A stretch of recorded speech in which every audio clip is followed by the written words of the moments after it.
اعوذ باللہ من الشیطان الرجیم بسم اللہ الرحمن الرحیم السلام علیکم ورحمۃ اللہ وبرکاتہ۔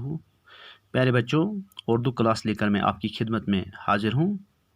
آج ہم 8ویں جماعت کا کلاس لیتے ہیں، جس میں ہم آج نعت پڑھیں گے۔ تو نعت شروع کرنے سے پہلے ہم اس میں استعمال ہوئے الفاظ پر ایک نظر ڈالتے ہیں۔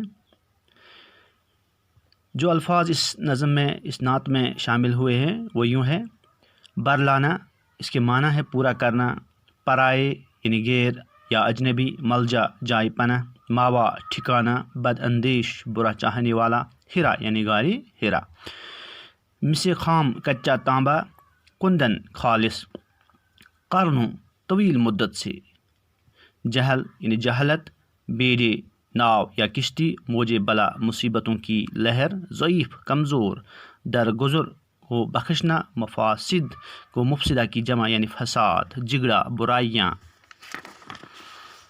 شیر و شکر آپس میں ملانا یا بھائی چارہ پیدا کرنا، نسخہ کیمیا قیمتی نسخہ، جسے ہم قیمتی نسخہ یعنی قرآن پاک۔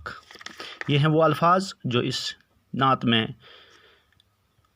استعمال ہوئے ہیں۔ تو آئیے ہم شروع کرتے ہیں اس نعت کو۔ اس نعت کو الطاف حسین حالی نے لکھا ہے۔ نعت ہم اس نظم کو کہتے ہیں جس میں نبی پاک صلی اللہ علیہ وسلم کی تعریف کی گئی ہو۔ وہ نظم جس میں پیارے رسول صلی اللہ علیہ وسلم کی تعریف کی گئی ہو، اس کو ہم نعت کہتے ہیں۔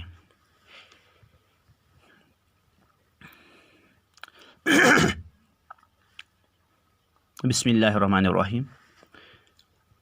وہ نبیوں میں رحمت لقب پانے والا، مرادیں غریبوں کی برلانے والا،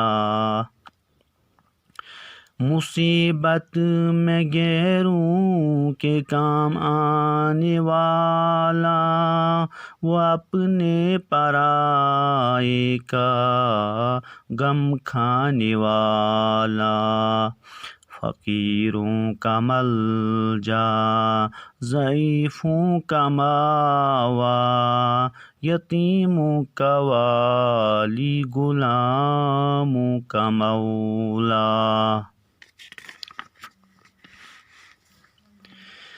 خطا کار سے درگزر کرنے والا، بد اندیش کے دل میں گر کرنے والا، مفاسد کا زیر و زبر کرنے والا،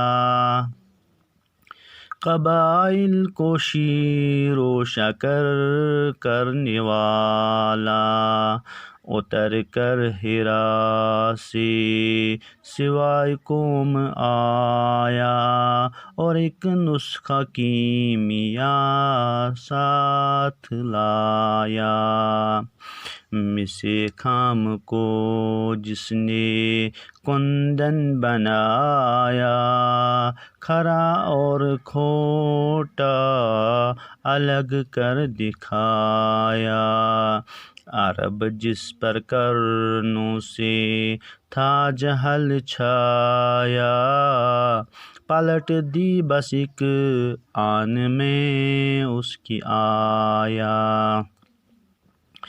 رہا ڈرن بیڑے کو موجے بلا کا، ادھر سے ادھر پھر گیا رخ ہوا کا، وہ نبیوں میں رحمت لقب پانے والا، مرادیں غریبوں کی برلانے والا۔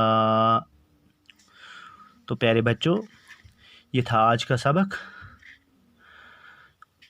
نئے سبق میں ہم اس کے سوالات اور ان کے جوابات لکھیں گے۔ جب تک کے لیے اجازت دیجیے، خدا حافظ۔